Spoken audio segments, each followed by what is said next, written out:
Die Unterdrückung der Uiguren in Ostturkestan durch die Hand des chinesischen Staates nimmt erneut neue Formen an. Eine neue, kürzlich erlassene Regelung soll nun der muslimischen Minderheit den Erwerb und Verkauf von Immobilien erschweren, in manchen Fällen sogar unmöglich machen. Das Papier greift massiv in die benötigte Freiheit des Handels ein.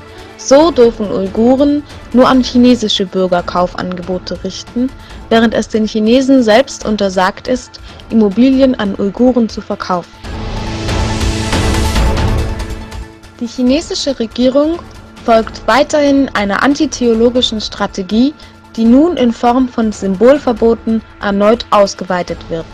Uigurische Händler, die islamische Symbole auf Artikeln in ihrem Sortiment zum Verkauf anbieten, werden nun in ihrem Verkauf enorm eingeschränkt. Der Slogan „Die Wirtschaft kann stagnieren, aber die Sicherheit muss erhöht werden“ verdeutlicht zynisch die Agenda der chinesischen Regierung.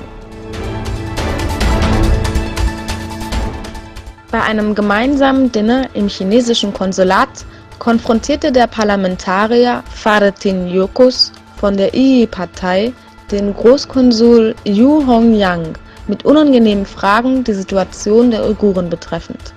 Infolgedessen verzerrte sich laut Yocus Aussage das immer lächelnde Gesicht des Hohen Konsuls unbeherrscht. Yocus konstatierte nach dem Treffen, dass der Konsul die Existenz der Lager nicht verleugnen konnte und zudem indirekt die Assimilationspolitik zugab, die China derzeit rigoros betreibt.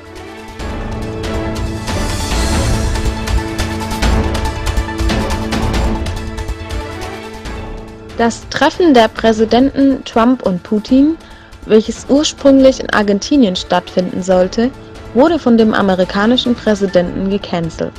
Grund hierfür sei die Differenz zwischen Russland und der Ukraine sowie Russlands Weigerung, die ukrainischen Schiffe nach der Annektierung wieder auszuhändigen.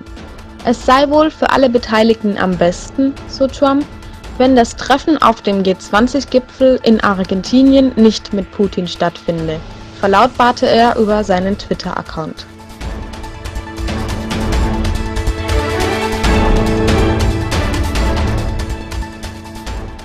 Grenzkontrollen im Schengen-Bereich sollen nicht länger als 3 Monate möglich sein. So ein Beschluss des EU-Parlaments mit einer nur knappen Mehrheit. Das Parlament will weiterhin die Möglichkeit von Grenzkontrollen im Schengen-Raum drastisch einschränken. Die Höchstdauer wurde von 2 Jahren auf 1 Jahr herabgesetzt.